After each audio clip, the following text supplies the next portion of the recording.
Hey everybody, in this episode of Box Office Breakdown, we're going to be breaking down how the coolest superhero took the top of the box office. It's all about Captain Underpants. All right, I guess maybe we'll talk about Wonder Woman too. All right, next. Welcome to Popcorn Talk, featuring movie discussion, news, and interviews. Popcorn Talk, we talk movies. And now, here's Popcorn Talk's Box Office Breakdown. Hey everybody, welcome to Box Office Breakdown. As always, this is the show where we like to look back at the box office that was, and then we like to prognosticate. Yay! Love it! About the box office that I had. Nobody's happier that Neil has done that than Kari Lane, my co-host right I there. think it was a good choice. It's a good creative way to add it. We were talking about, we still need people to call in and record it, like Jack FM has that's it, right. you know? There you go. Would you guys want to do that? Call in and leave I don't think we can do voicemail, can we? I don't know. Neil, can we do voicemail? I don't think we have Cool, voicemail. that's perfect. So. Yeah, I don't think so either. I think we need to call we need in. it live and record it. Yes. Yes. We'd have to open up the call phone lines one week, and then Yes. people just say, before you That'd hang be up, funny. say prognosticate. Yeah. Thank you. Yes. What's up, everybody? My name is Kari Lane. You can find me online at Kari D Lane. That's Karidlane. And a quick shout out to Paper Ronnie. This is cool. It's a very cozy scarf. It's a little chilly in the studio today, so thought I'd look stylish and comfy. No, I mean, that's cool. I mean, I'm in the studio too. That's cool. I guess I'll just be freezing. You got a hoodie, It's not paper running though. Okay. no? Frank, you have a zip-up jacket. Right? Fine, Neil and Carrie. Fine. And I forgot to plug my social media, but you know what? Yeah, talk about if your you don't know social by media, now, then you probably have no interest in following me. But if this happens to be your first time, you can follow me on Twitter and Instagram at HappyGoJackie. But the whole reason that you can see us so well and hear us even better is because of the man that's making sure that that's possible, Neil Plumley, everybody. What's up, guys? Yeah. There you go. You guys can find me everywhere at the Neil Plumley, TheNeilPlumley. Go for it. And of course, Yay. folks, you can like us on Facebook, give us those 5 stars on iTunes, subscribe to the YouTube channel, and while you're there, double thumb it if you can. Why not? I mean, one thumb's great, but why not do 2? You're right there. And as always, folks, hop in the chat. As Kari's mentioned, the chat Yes. is up and running, so we'd love to hear your Yep. thoughts about movies in general or anything from this previous weekend's box office in particular. Or movies in general, trailers. We do all that stuff. We do it all. We do it Yes. all. So we'll be talking about a lot of this is an action-packed stuff. I'll just say I think I saw more than 5 movies this weekend. So What? we're going to be just Oh my gosh. jumping all up Damn. into it. Yes. I'm There's impressed. I am impressed. not all of them are great. I'll just say that. Okay. some are Okay. some. I'm some excited to were- hear about this. Some were entertaining. Yeah. Some were just like, okay, that Mm-hmm. happened. But of course, let's just start off and talk about DC. Oh, wait, did you look up the new numbers? It was the we same get- thing that I had this morning. did? Okay. So, I still unfortunately, feel that's gonna be different though. yeah. Well, Well, we'll find out tomorrow. that's true. Yeah. Number 1 here in the box office as we look back at our top 5. Of course, DC Comics swung big and hit a home run. Hit over 100. Yes. That's what I was hoping. I'm like, please just get over 100. Get over 100. Get over 100. Yes, did it. right? Wonder Woman. Oh, There you go. so happy. Now, I know our buddy Albin in the chat, I believe he was not predicting over 100 for that. I think he was lower. Was We he had a going couple around people that were a little lower. like in the yeah. 80s and 90s Yeah. for that? Myself, I predicted 83, and I'm so happy I was wrong. Well, you said that. You made a good point of like, you're like, I don't want to predict this. I want it higher. So yeah, I was just sitting there. I'm like, please just get over 100. My God. It's very surprising because, Yeah. like we were talking about last weekend, for a few weeks now, not a lot of people are going to the movies Right. recently. Numbers have been down all year for just Mm-hmm. general blockbusters that should be blown out of the water. Yes. I was very surprised this went over 100 million. It's a great success for Patty Jenkins and Gal Gadot and the whole team. Yes. So I mean, so far as right now, it's Box Office Mojo has it at $100,505,000. Yes. We have a couple people thinking it was close to it. They were thinking about 95, which, I mean, that's a conservative high number, I would say, because Yeah. it's hard and to really predict lately because some of them we've gone way high, which we'll get to that too. But yeah. And you saw the movie, yes, Carrie? I did. I saw it this afternoon. Oh, nice. I know Neil has seen it. So Did you see right. it? I did see it. Okay. But Kari Lane, please, your thoughts first. I thought it was awesome. My friend Lisa's in the chat, and I like how she put it. And we talked about it was a gratuitously epic. Okay. And I'm like, yes, but I like everything. I found very entertaining. I thought the action sequences were cool. I heard somebody, they were kind of like, I don't know about the slow-mo kind of it. I'm like, no, I loved it. It felt very comic book to me. So I was like, totally fine. And it just was it made it feel like epic. And so it was great to see the movement of like these amazingly fit women who, a couple articles going around online, are actually professional athletes that they got for the other Amazons. So not the like the speaking role actors, but like actually some of them might be too, but like more the rest of them are all like professional kind of athletes of different types, which I was like, that's awesome. So we're kind of joking today. They're like, well, don't need too much training for them because they're already like totally tip-top shape. So that was cool. I thought the thing I liked about it, which I guess we'll go into it without this, no worries, no spoilers, guys. We don't do that here. But something I really liked is how it was a movie where the woman is the hero, yet men are not totally disregarded.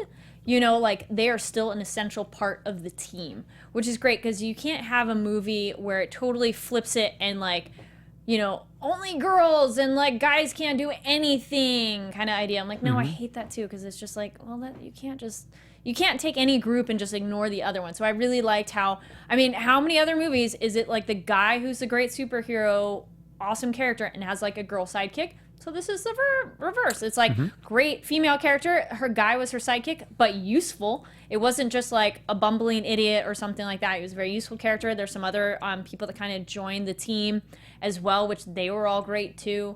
So it was nice that it wasn't just like, you know, women rule, guys suck. It's like, no, it's not that at all. And had a lot of heart to it, and interesting how they weaved like mythology and gave you backstory, because I mean I knew a little bit about Wonder Woman but not a whole ton. I watched a lot of the cartoons, or how she's been in cartoons, Justice League, and just all the different appearances of that. I didn't really watch the show as a kid. It would be on reruns, but still. So I thought this was great, informing people about her character and everything. Even the backstory, how they explain that her growing up is adorable, and it just is so like, the whole time I'm just like, she looks so cool. Like so many parts of like, she like, there's a fight. I think it's when they get to like this village and she like, it's in the trailer where she jumps through the window. It's just like, fine. Yeah, the whole time I'm just sitting there like, oh, she is so cool. This is so cool. And it's just great to have that, and that and especially for anybody, like young boys and young girls, like not just for girls to see that role model, but guys to see that too. That like, look, a woman could be as cool of a character as a male superhero. It's not necessarily one's better or the other. It's just like, look, this is great too. So nice. Yeah, I think that kind of. But otherwise, yes, I really enjoyed it. It's really hard for me lately though to be like, oh my gosh, about a movie. I've been that way about some TV shows lately. Movies, I'm like, I really liked it, and I would highly recommend it.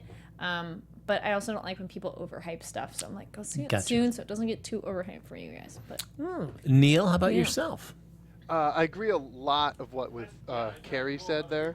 Cheers. I really liked how... because you agreed with me, I will salute you. I liked how... what was I going to say? I liked how a lot of the fight sequences were shot. There were... just the action with her, like, whipping that... the lasso of truth around and using it like tactically against enemies. I haven't even seen that in like any of the animated movies. You only see that like in comic book panels, and I just really love that they did that with it, because that's so like that almost seems like a gimmick sometimes. I was really impressed that they like made it like a tactical element in her fighting. Other than that, I mean, the fight choreography is amazing. The stunt action was phenomenal. We actually have an interview on Popcorn Talk with the stunt actor for Wonder Woman that you guys should check out if you haven't seen it yet. She's incredible. But yeah, just watching the movie with just all that just awesome stunt work in it was just great. And like Kari said, with little like young women seeing this movie, and I saw it next to my fiance in the theater. And this is like her favorite superhero of all time. And she just felt so empowered and just happy to see this character play out on the screen. And I just felt so happy for her. And also, like Kari said, for young boys to see this.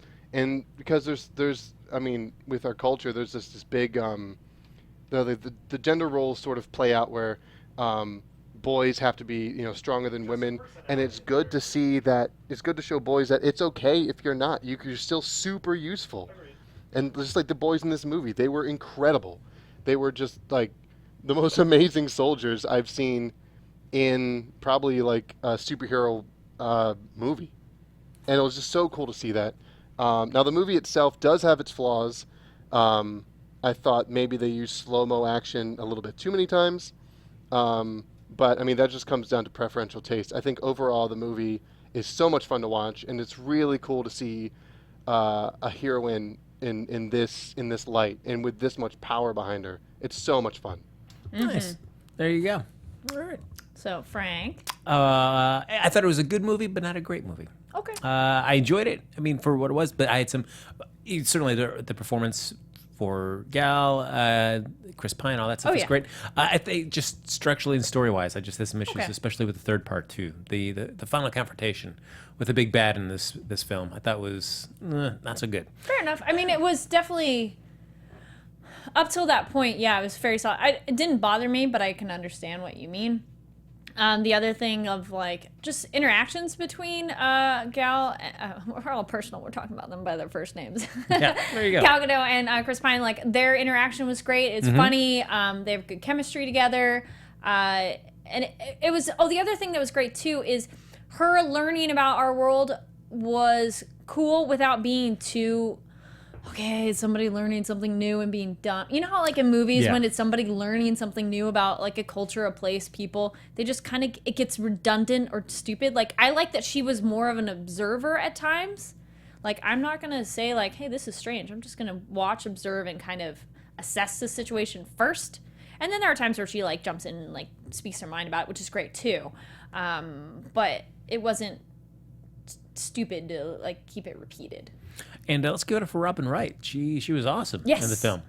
I thought this was really fun. My friend, though, when we saw it, she kind of felt she was a little thrown off by the kind of accent that she does a little bit. But otherwise, once you got into it, it was fine because her performance was so great. Oh, yeah, no, all of them are fantastic. Oh, that's the other thing, too. I love that they show Diana, so Wonder Woman's mother and aunt, essentially, as older women who are beautiful. Not many shows, not many movies show older women as like these beautiful, strong characters. They're generally like a mom and like, and I say that in the way of like, they're not sexual or strong or not like desirable. And not that they're put in this way that they're desirable, but you know what I mean? Like they're not just like, tucked to the side. It's like, they're stunning, which is great. Yeah. Now, it was, I'm excited Patty Jenkins is signed up for the second one, so I'm curious to see where they go for a sequel for this film. But it was cool to see World War I and that kind of type rated explored that we haven't seen in a comic book film. I think I want to say it's like Yaya says, so many adorable scenes with her and Steve. Yes, her and Chris Pine, absolutely. They were just so, good. It's funny with a good blend of like new person and like, oh, you're kind of attractive and like you're interesting. There's like the after healing from his injury scene that was very funny. We'll say that. Yeah, and even their depiction of how the magic lasso works on an individual. Yes, that was great too. Just kind of breaking down the effects that it has on a person. Yeah, not just like, oh, it just makes you say stuff. They like go, no, this is like the things that happen to you. So, yeah, definitely like, oh, that's another thing I thought of too that I enjoyed watching. I like that her wrist, what would you call those? Or bracelets? Yeah. I mean, they're bigger not really than bracelets. Yeah. I like that it was the full arm, like the elbow to wrist, because that felt far more battle practical. So that was cool instead of just around your wrist. Yeah. So that was like, yes, that's a warrior's outfit. Though, I mean, like the rest of the outfit's a little small, but that's okay. So those were cool. Yeah, and I know that there is, before this film started shooting, Chris Pine was like, oh, maybe he'll do Green Lantern. There's rumors that he might do that, but he decided to forgo that and do Steve Trevor. And, man, a great choice. I thought he was fantastic. That was a really good Gauntlets. I thought gauntlets were more like your hand and not necessarily the whole arm. Too. Yeah, you think like the Infinity Gauntlet was, like a bracelet arm thing. I don't know. I'm glad you mentioned that. I've had a couple of people online, with their friends, who were saying how they felt his performance in this. They're like, well, that's one of his favorite things he's done. Yeah, for sure. Because his character got to have different levels. Because like in Star Trek, you could argue maybe he's a little too dimensional, like he's too perfect and the best at everything kind of idea kind of guy. But in this, it's like he has vulnerability, he has, humanity, and he's not just like, he has to learn that, maybe he can't do everything. Yeah, I mean, I've had to compare that. I like this better than, as much as I love Captain Kirk. Which I do, I do love him in Star Trek. Yeah. But I can agree with you what you're saying there, because especially in the first two films, I felt like he was hitting a lot of the same notes. Mm-hmm. And that's not his fault. It's just the way the story just kind of always kind of made him reboot constantly. Yep. And this was just cool to see him do something else. Yes. So, yes, that was our hot take on Wonder Woman. Many more are out there as well. Someone had good quote. I'm not going to say it because that spoils it. But CA 1987, that was very entertaining. It's a good quote from the movie. It was a funny way. The other thing too about it is the movie, besides the violence, which is a mix of being not too much. It's actually almost kind of family friendly. I mean, not little kids, but like, and I'm horrible at Georgie, and I've been like, I had a baby in my movie though. Do not take babies. Luckily, it didn't crack, but like middle school kids, I'd be like, sure, because I mean they have like.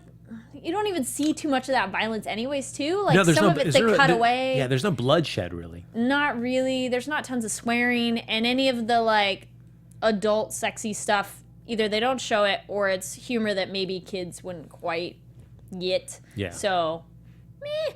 Yeah, meh. I like, East Blue Drew said the music is going on in my house. Oh yeah, I did like the music, and then the music that was in the trailer, and then when that played, I was like, oh, this is so fun. Yeah, how they used her theme in some of the Yes. fights. I was like, that was so well done. It's just a really entertaining movie. Like, definitely go with that. Like, fine, sure, it has its faults, but it'll be entertaining. Sure, right. let's go with that. Here we go. And then we've got Crewman number no 2. spoilers. Don't worry, guys. We won't give spoilers. Julia in the chat's like, no spoilers. Oh, yeah, no. We didn't, nothing given away. Nothing given away. So hopefully you're not writing that now. You've been listening to everything you're saying. Realize we did not spoil anything. We did not spoil anything. No. But at the end, totally, guys, you should see. No, just kidding. Oh, yeah. East Blue Drew says there's a lot worse stuff on TV. Yes, I wouldn't call it worse, but it's more adult stuff on television. So I felt this movie was rather. It's PG-13 though, right? I think so, yeah. Yeah, but I would nothing really. Yeah. But I'd be like, come on, kids, let's go. Coming in number 2 this week, Captain Underpants, the first epic movie. I have a feeling I know for sure I'm the only one of the three of us that did see that film. And, Probably. I did go check that out there on Wednesday night. And Better than I thought. Having never read any of the Captain I was Underpants just stuff gonna like ask. that. Okay, cool. I went into cold to the Captain Underpants, but some of the storytelling devices and the way they used that, I thought it was an entertaining movie. It wasn't anything I was like, oh my gosh, but no, it was fun. You went in with cold underpants? I did. I should have warmed up those underpants, tossed them in the microwave real quick, and I did not. Tanya, back to Wonder Woman age stuff. Tanya says at the theater I was at, there was 4 and 5 year olds at Wonder Woman. I'm like, referring to the chat. Yeah, no spoilers in the chat, guys. Like when we talk about movies, same rule goes, because we don't want to spoil stuff for people. And yeah, don't bring small children to adult, like anything over rated G kind of stuff, because. Yeah. It's one of those like, no, a baby crying just ruins everything. Alvin, I like that Captain Underpants was charming. Yeah, I saw that. He saw it as well. There we go, Alvin. We would agree on that one. Yes. And you took your little one, right? I did, and she enjoyed it. Nice. So there you go. She was, She's gonna be like, read me the books now. She would like to read them. Cool. I should go pick them up. Yeah. So I'd be curious to see. I mean, it certainly sets it up for future films. So Okay, yeah. hopefully that there are many more stories. I think there's at least 8 books, Yeah. if not more, that he's told so far. So Okay. there's definitely room for more They're stories. very to be told. successful, right? Yeah, they are. Yeah. Yeah. I mean, he's that gentleman who created that is doing quite well. And it definitely, if you it fun narrative stuff, but then also if you want to just talk about poo-poo humor or Someone just said that wordplay made like them laugh. Yep. Yeah. Then this is the movie for you. A lot of different plays on that. But we were both extremely off on those numbers. Yes. In fact, please remind me, Carrie, what our We numbers both were. lost. 45. Oh, yes, we did go high, didn't we? Yes. Oh, and Neil. And we got called out on Twitter. Thank you for all hem. And then someone's been pointing out to me more than once. I have a losing streak essentially of There you go. I gotta get around to. Yes. So Carrie and I lost a bet, but I knew I was seeing it. Sorry, Captain Underpants. Did we say how much it actually made? It made $23.5 million. So look at that. I mean, That's compared pretty to good. Yeah, well, Ish. I mean, yeah, I'm going up Right. against Wonder Woman. Yeah. So, I feel like if any movie was really going to blow out the box office, it was going to be Wonder Woman. So, we'll take that as a nice, respectable second place for that. Number 3, Pirates of the Caribbean, Dead Men Tell No Tales. I did happen to check this out as well. At 21.6. 61 million there for that. It was... Jeffrey Rush. He brings the definite heart for the film. Okay. So, Johnny Depp is just Johnny Depp. Jeffrey Rush. This is definitely his movie in terms of story arc and emotional moments and character beats for his. So yeah, visually it's fine. I like it better than 4. Okay. Yeah, but that one wasn't very good at all. No, I think we can all. I don't know anybody that ever really says 4 is my favorite Pirates of the Caribbean film. I'll fight anybody that says otherwise. I was doing just cleaning stuff at home, and I put number 1 on. And I'm like, oh, this movie is so good. It's so good, right? Oh, the first one is just so much great job of capturing a ride and making it a movie, because you just watch it and you're just like, this is cool, and pirates, and the dialogue is so witty and smart and sharp. That's great. It's a timeless classic. Yeah. The moment it came out, it was. Oh yeah. Certainly I feel like Disney knows this is one of their big franchises. So I would have applauded Disney more if they would have just had this as a definitive end. Because certainly if you watch this film, yes, Dead Men Tell No Tales, you could, if they would have just stopped it where it was, it's a nice definitive end for every film in the series. Okay. And then they do a post-credits sequence, so stick around for after the credits. There's a little post thing, and it definitely sets up that it's like, you know what? But the story might not be over yet, and you're like, I would have just respected it if you would have just said there we go, and we'll ride off into the sunset. I do want to add, Wonder Woman does not have any post-credit anything, No. just in case anybody is wondering. I was curious. Yeah. I was like, maybe? Nope. Not expecting it, but I was like, Yeah, I wish I'm glad. I'm totally fine. Because why sit there for 5 to 6, maybe even 7 minutes through those credits when you can just that's time spent.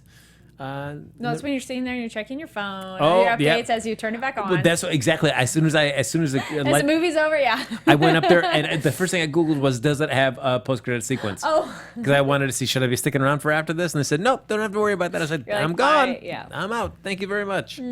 But I did stick around for Pirates, and I just wanted to double check it. Yep, there is a post-credit sequence. good to So know. I stuck around. But sadly, it does tease, whether box office, I think internationally it's been doing fantastic. So I feel like we're probably going to get at least one more film. I feel like, be smart, Disney. Just make this the ending of it. But we'll see if they do. Number 4, Guardians of the Galaxy Volume 2, another $9.73 million. And if you want to go ride the ride at California Adventure, a friend went the other day and it was only a 3-hour wait instead of 5. That's it? Oh, Yeah, all right. And that was 3 when hours, that's nothing. I could read a book in that time. Right. And that was before the park opened, they were getting in line to get their stuff to go. Oh, Yeah. boy. I was like, Which I don't is want to wait 3. I'll wait a while. I'll be like, nah, I go later. No. I don't want to feel like I have to, as Neil suggested, bring a book. In the morning as I'm pre-gaming my day, I better bring a book. It better be a good one because I'll be in line for a long time. Who are you guys standing in line with that you want a book that you're not hanging out and chatting with the people you're in line with? Don't want to talk to you. I've got a book. And no. That's right. Because that's people that you worry that you don't have 3 hours worth of conversation for. And you're like, I don't want to ruin all of apparently it. you guys haven't gone to Disneyland with me. I'll keep you chatting. Don't worry. Oh, Yeah. all right. There you go. And rounding out our top 5 was Baywatch, the Dwayne Johnson film there, another $8.5 million. I saw this as well.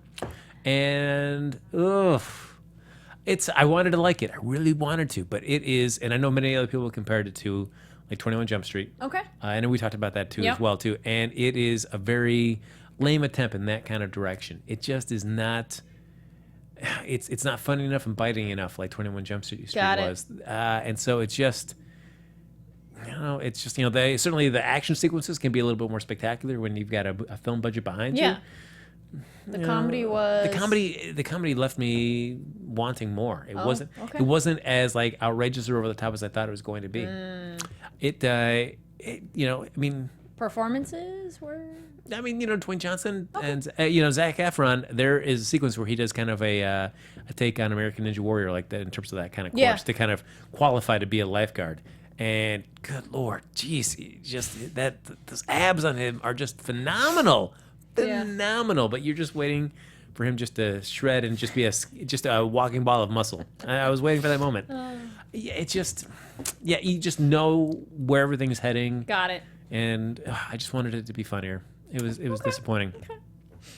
And just a quick, and you feel free, as Kari likes to say, comment on this in the chat or in the down below, as Kari is so delightfully If you watch explained. this after this is aired. Yes. Your thoughts on when it goes to credits in a film and the credits kind of move over to the left or right, and then they pull up outtakes. Yeah. Do you enjoy watching outtakes from a film? Yes. Yes? Yeah. There you go. I do. Yeah. Yeah? I'm actually one I remember seeing is like in Rush Hour. They had that, and that was kind of fun. Of like Jackie Chan doing his and like stunts going wrong too, and then it's like comedic. So that's kind of cool. I guess the only problem would be is if it's a comedy and the outtakes are funnier than what's in the movie. Yeah, that's that- what that's. I That's feel what like. happened. Yeah, I mean, I feel like and that's definitely not a high bar to jump over in this case. I run hot and cold on that. Yeah, I feel like I want to see like Jackie Chan like stunts going wrong, things like that are kind of interesting, and Yeah. entertaining. Chris Tucker is already not. I don't really enjoy him. So seeing Did you outtakes, like Rush Hour though? I felt like it was Jackie Chan light, which is disappointing. Oh, It's like I really liked Rush Hour. it's like Jackie Chan has done and can do so much better in terms of the fight sequences. Yeah. It's just like Brett Ratner. I'd rather like, hey, just turn this over to Jackie Chan and his crew. Let them Yeah. choreograph these Alvin sequences. agrees with you that the outtakes were funnier in the movie. Are outtakes online? Well, sometimes. I've seen that sometimes where they put it online, but you're not guaranteed it. Actually, the thing I've seen with like many of Bollywood movies, they'll have a post-credits song, which I want them to... the problem is they'll put subtitles during the movie, but then they'll stop like during that because the credits are rolling too. And I'm like, Yeah. but I want to know the lyrics on this too. But those are kind of cool because they'll have that. I like when there's post-credit visuals, like either they have not necessarily a new scene, but like if it's an animated movie, they have new animations that are just kind of funny or interesting, or they'll have something move from one side to the other. I think it's cool. Yeah, it's that's rough. To jump in quick, for Please. those in the chat, You don't even have to jump in quick. You can jump in as slow as you want, Neil. let me jump in slowly. Okay. Usually, outtakes for current films will premiere. Usually, they'll come up online with a digital release to That's sort true. of spur people to buy that. Apparently, digital releases is where all the money is for after the theatrical run right now. Not so much in DVD and Blu-ray sales, because with digital you can get it like anywhere. So that's what they usually just put out a quick teaser of the blooper reel online and let people share it around to get people wanting to buy the movie. So you can so probably not any outtakes online for Baywatch right now, but maybe afterwards. Actually, now that you brought that up, that's a good question for all of you. Comment down below, and if you want to in the chat as well. Do you still like to own your DVD or digital? I want my copy. I'm digital all the way. I have a wall of DVDs, and it's part of like the art, the experience of it. Because also that's like how you can share it. It's like your own library. Yeah, but then there's also like when you have so much, your choices are either pruning your collection, Get a bigger display. get a bigger display. I've tried both. Well, no, I've never tried really pruning it. I've tried getting bigger displays, How and many then did you eventually have? I've got tons. Hundreds? Yeah, but actually, since when I had for DVD, tons for the fact where then I ended up like dropping out the cases and just getting him in those big The sleeves, Yes. I had to do that, and then eventually once I moved the jump to Blu-ray, I was like, you know what? I'm just gonna go and get as many as I can digitally. So I've been doing more of that. I've got a few I probably got maybe 50 Blu-rays, but I've been really making it a big concerted effort to just do digitally. It's really nice. You can just Feels take like it the anywhere. chat room's mixed. Yeah, all right. Yeah. I like digital. I mean, I like physical copies of my media. However, I find myself using them less and less now that I can find movies on like Hulu, Netflix, and HBO Go and all that. Mm-hmm. So I don't know. I guess I'm in 1 foot in one pool and 1 foot in the other at this point. Oh, which one's more comfortable? Which one's warmer? Well, I mean, if there was some sort of like a media apocalypse, I have a good, I think it's like 250 movies between DVD and Blu-ray in my collection, and then like seasons of TV shows and stuff. I think I have at least 600 plus. Wow. Not to brag or No, anything. like we have an inventory like list of all of them too, listed by name and genre, and they're organized by television show, movies, and then anime. And I like how some people are bringing up in the chat, which is a really good point too, of like, I think anything though that's bought is something you really like. So maybe not, or it's not available. Like, for example, we've bought like Game of Thrones because we don't have HBO, so it's a copy of it, Like, that's the only way to really watch it. I mean, no, it's not really the only way. I mean, but, unless you bought it digitally. You You can still watch it. You just wouldn't have a physical. So, yeah. Actually, I should look at those numbers and actually, like, I'll tweet that. I'll be like, no, let me go home and double check my numbers because it's a pretty big collection. I feel like a photo should go along with that. Above average. Nice little callback to Wonder Woman. So 2 other movies that I saw real quick too as well, since I saw those. I saw a film being distributed by an arm of Sony, but it's called Rogue Warrior Robot Fighter. Yes, written and directed by Neil Johnson. Mm-hmm. And it takes place in the future where mankind is fighting against AI, who is wiping out the dwindling remains of humanity. Mm-hmm. And then I also saw, and this is probably one of the most movies I really enjoyed over the weekend, was it's a new documentary coming out in a few weeks in theaters, and then it's going to be getting more and more releases throughout. In New York and LA, it's coming out next week, I believe. And then it's going to go wide in the months to come. But it's called Score, a music film documentary put together by Matt Schrader. And who started off as doing investigative news pieces and then moved over to documentaries. And this is his first one, and it's all about diving deep into the composers, people that bring these scores to the screen. And it's really cool. A wide variety of people that they talk to: Hans Zimmer, Danny Elfman, and many more in there. But cool. It's a really enjoyable experience. And as with every documentary, there are just dozens and dozens and dozens of hours that are just left that they can't get into the final cut of the film. But he does say that when the digital release comes out, or the DVD, Blu-ray, there'll be a lot of bonus content on there too. So. Yeah, even though you get a lot of bonus content on DVDs and Blu-rays, I don't think I've ever really purchased them for that. For the specific extras? Yeah, no, not necessarily. I mean, it's more like movies I really like. Or they're hard to get. Maybe that's the other reason. Some of them, like, you can't really find it online very well. And so it's, like, easier to have a physical copy of it. And then, yeah, I loan them to friends and stuff because I'm like, oh, you haven't seen this and it's not online. So here's that. I was going to say, I told you before the show, but I did see The Legend of Tarzan, and it was actually pretty cool. I remember, I think I had to see that because I lost the box office bet. I think you weren't that happy about it. It was fine. I remember thinking it was fine. It wasn't like, oh my gosh, but it was, for me, it was fine. Someone was joking about how I organize my tapes. No, they are organized by type in the sense of television, anime, and movies, but then they're alphabetical within that. Absolutely alphabetical.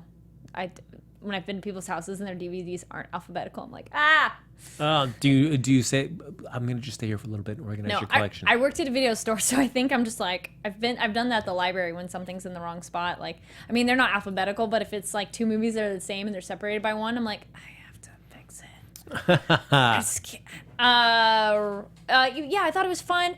I was happy I saw it because I didn't like how in the trailer I'm like, well, that's so weird that he's wearing clothes that way and like blah, blah, blah. And they're like, oh, no. He's already left the jungle and then he goes back and like more. I felt it was a fun new take on it because it wasn't just like, here's the story of Tarzan we all know. But like, I mean, some of it's a little like silly and hokey, like dumb that they don't figure stuff out right away, but it's fun action, like, you know, adventure kind of story. Yeah, I agree. It was an interesting point because so much of it deals usually with the origin, and then we see him in the jungle first, then get brought back to civilization, and then go back. And it was interesting just to jump right in and have him already be back in society and realizing, nope, I need to go back to where I fit in better. We need to do it. Yeah. Coming in for our international numbers, so certainly Pirates of the Caribbean, Dead Men Tell No Tales. It's crossed the $500 million mark worldwide in its second week there.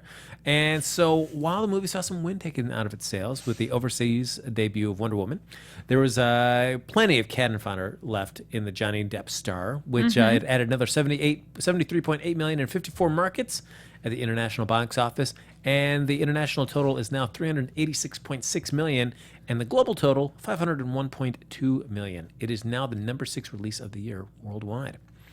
Basically, that performance helped push the Disney Studios across the $2 billion mark internationally.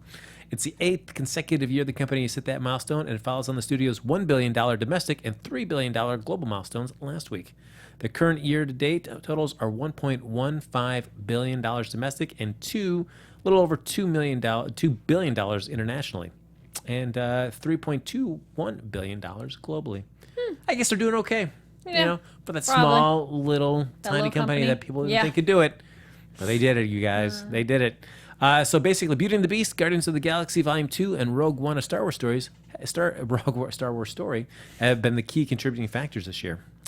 And so look at that. So we'll be curious to see what I'm actually curious to see what Wonder Woman's week's going to be like. Yes, next week. Very curious of how it will go. Bigger, smaller for you and Neil. What do you think? More or less than 50%? Oh, increase?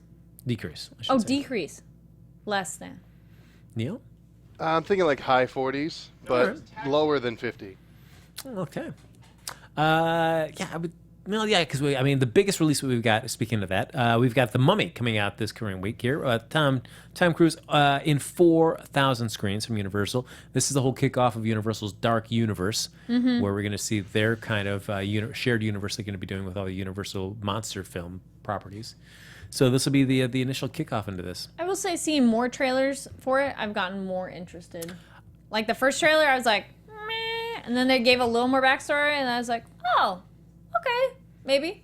Well, I feel like everybody just really jumped onto Tom Cruise's Scream in that first one, and that's all they could focus on. I think they recut it because I went to there. I'm like, they cut that Scream. That was so dumb. And then because it was. I don't know if any of you guys see it. It was very entertaining. Tom Cruise's Scream when he's like the plane's crashing and just went on too long that it was comedic. I am jazzed about seeing that. I know people have their opinions of Tom Cruise, but I always feel like he's going to deliver you an enjoyable experience at the box office. It might not be the greatest film you've ever seen, but I feel like watching him within a movie, he always delivers a really solid performance. It'll be a good adventure kind of movie. Yeah, and the original with not the original, but the first Brendan reimagining, Fraser? with Brendan Fraser. The films irritated me just for the potential it had.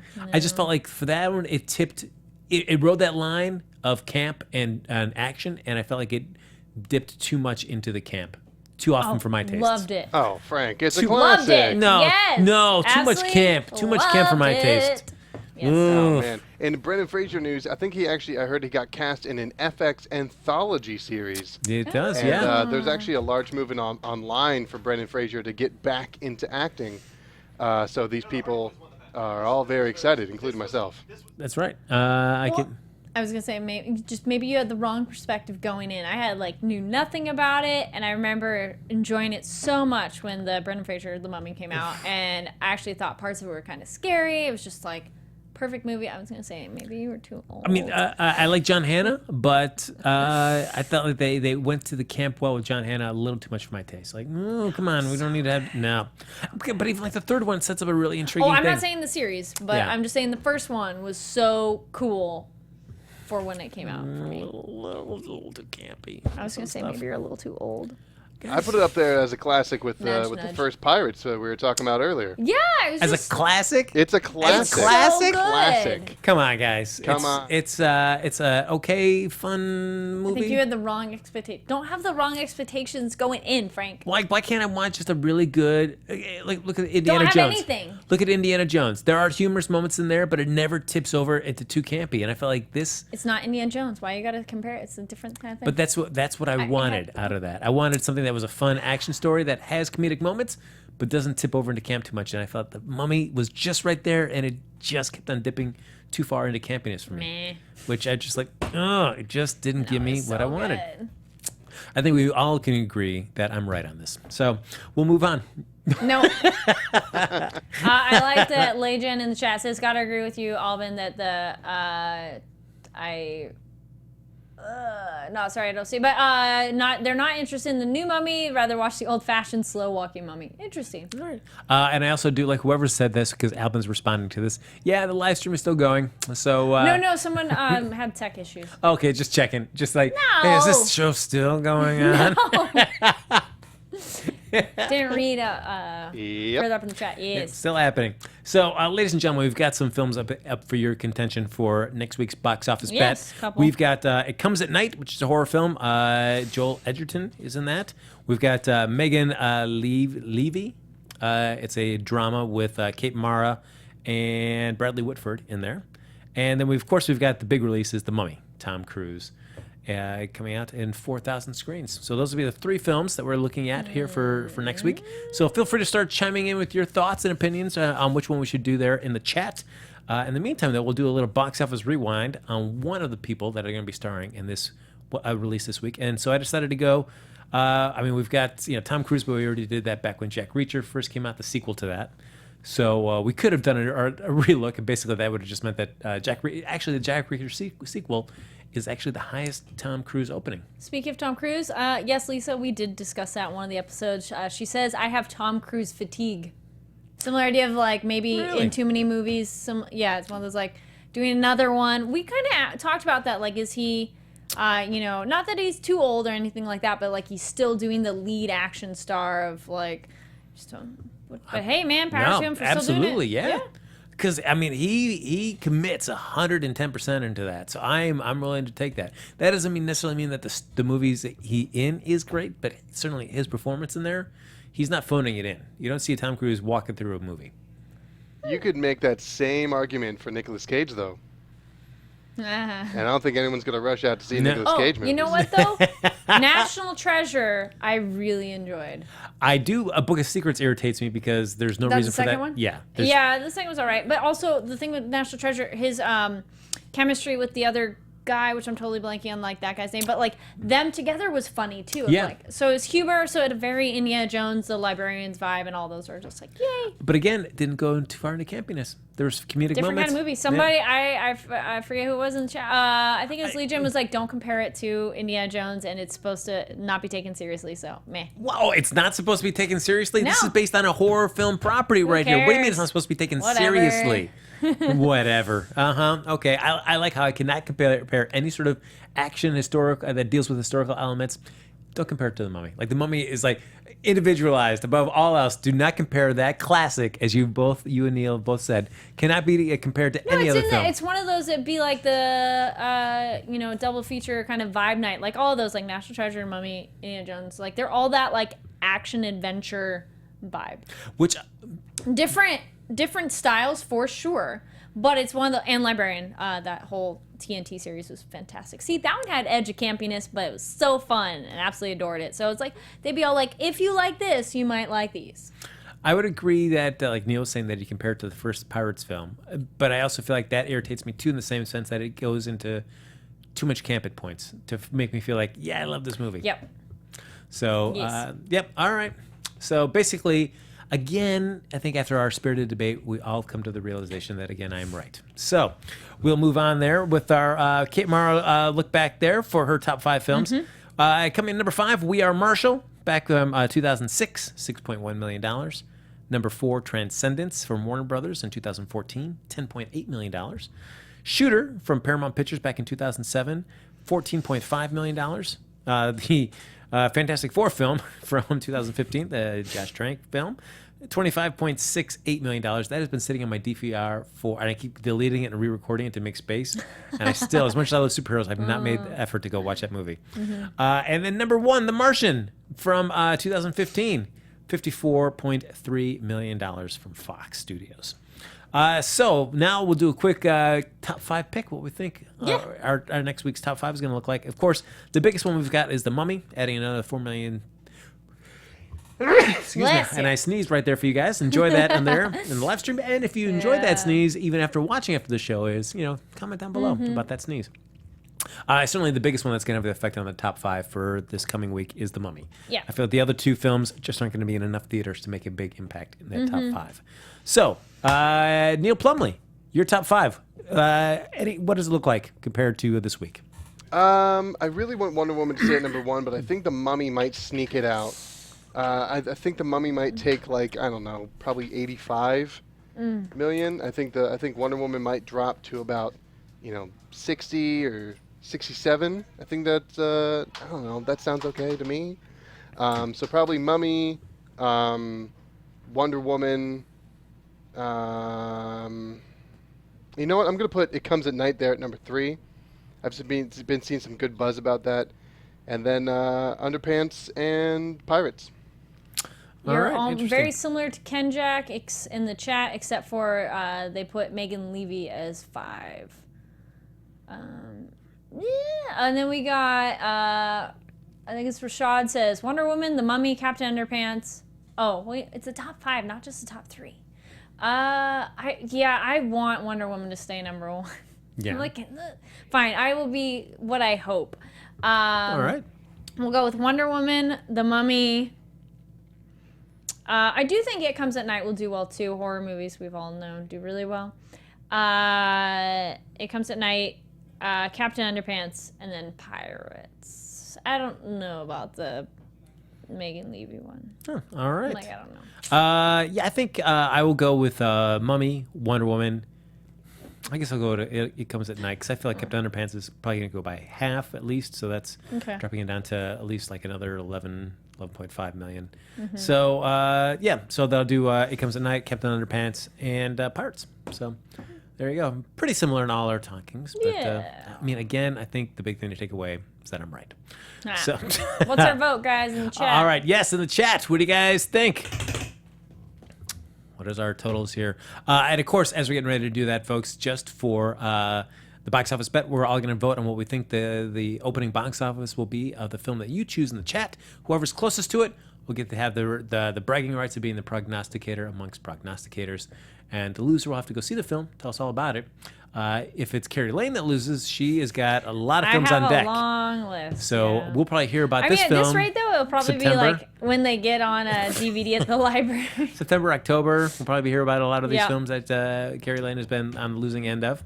Now that you mentioned that, Frank, I forgot to brag that I am the prognosticator of prognosticators. That's right. This week. Please brag. Yeah. You know what? I'm going to. It's a tie right now. 4 for Mummy, 4 for Megan Levy, and 1 for It Comes at Night.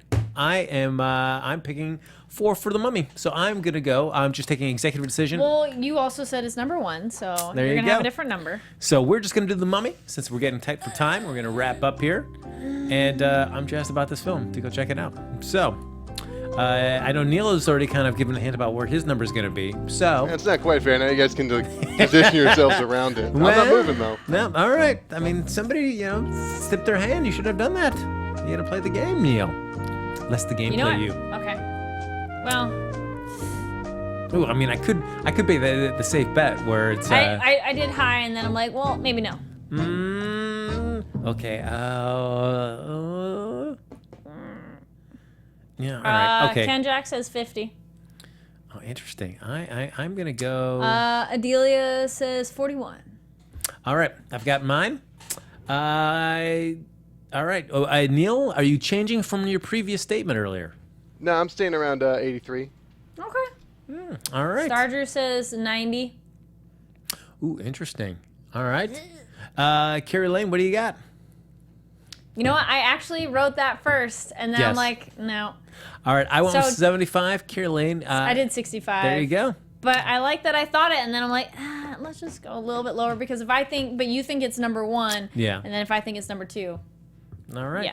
So that's where that kind of went. So I feel like I get comfortably in the sandwich position, but I'm going to see this film anyway. So I'm jazzed about this. So, ladies and gentlemen, I didn't think it was going to be possible. We finished another episode of Box Office Breakdown. Wait, is this what we were talking about? How long we've been around? Last week, you remember? Yes, surprisingly, yeah. We forgot cake. Yeah, we Damn forgot it. cake. But folks, we've been doing this for a year. Look at this. I mean, so we had Richie Sky, Quinn Skillian joined us there back at the beginning as well. Yes. Yay! There we go. Yes. So. Happy anniversary to Box Office Breakdown reboot. Yeah, that's right. There you go. So, I mean, of course, much love to Richie Sky, Quinn Skillian as well for joining us there on this reimagining of Popcorn Talk or Box Office Breakdown and Popcorn Talk that they had us take over. And everybody, again, thanks for sticking around with us. We know transitions are tough. We know the previous team here was very beloved. And so thank you very much for giving us a shot. And a year has gone by like that. And thanks for watching and joining us in the chat. It definitely rounds out the show, and it makes it so entertaining to hear your predictions and your thoughts on movies as well. And all of you who watch it later and comment on the videos as well, because there's been some really good ones last couple weeks too. That's true. And Really even engaged. though Richie and Quinn aren't here, we did gain Neil, which there you Yeah, go. there we go. Look at that. An essential.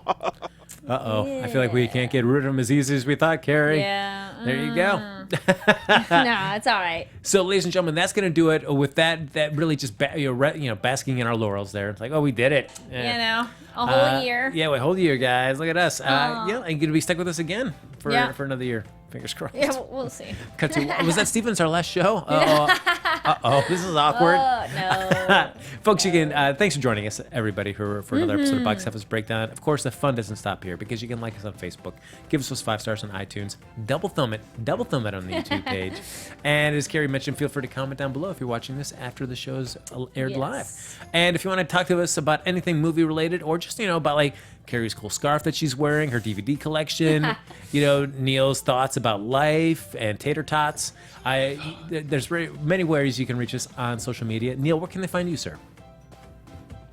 You guys can find me on everywhere on the internet at TheNeilPlumley. That's where you can find me. My name is Neil. Thanks for joining us. How about you, Kari? Yes, you can find me online at Kari D. Lane. That's Karidlane. And again, yes, thanks to Paper Ronnie. They have really cool stuff on their Instagram. You can check that out. And so they're really cool. Cool. They're on Twitter. I think they're on Twitter too, but Instagram is probably the easiest way to look at them. I'll never know what that coolness against my neck will feel like. But You can just follow gotta me. ask, man. No, that's right. Yeah, you can follow me on Twitter and Instagram at HappyGoJackie. Folks, again, thanks for sticking around with us for a year. Thanks for joining us this evening. We'll see you back here next Sunday night for another episode of Box Office Breakdown right here on Popcorn Talk. See ya. Go see a movie, everybody. Or see 5. Why not? Yeah. From producers Maria Menounos, Kevin Undergaro, Phil Svitek, and the entire Popcorn Talk Network, we would like to thank you for tuning in. For questions or comments, be sure to visit popcorntalk.com. I'm Sir Richard Wentworth, and this has been a presentation of the Popcorn Talk Network. The views expressed herein are those of the hosts only and do not necessarily reflect the views of the Popcorn Talk Network or its owners or principals.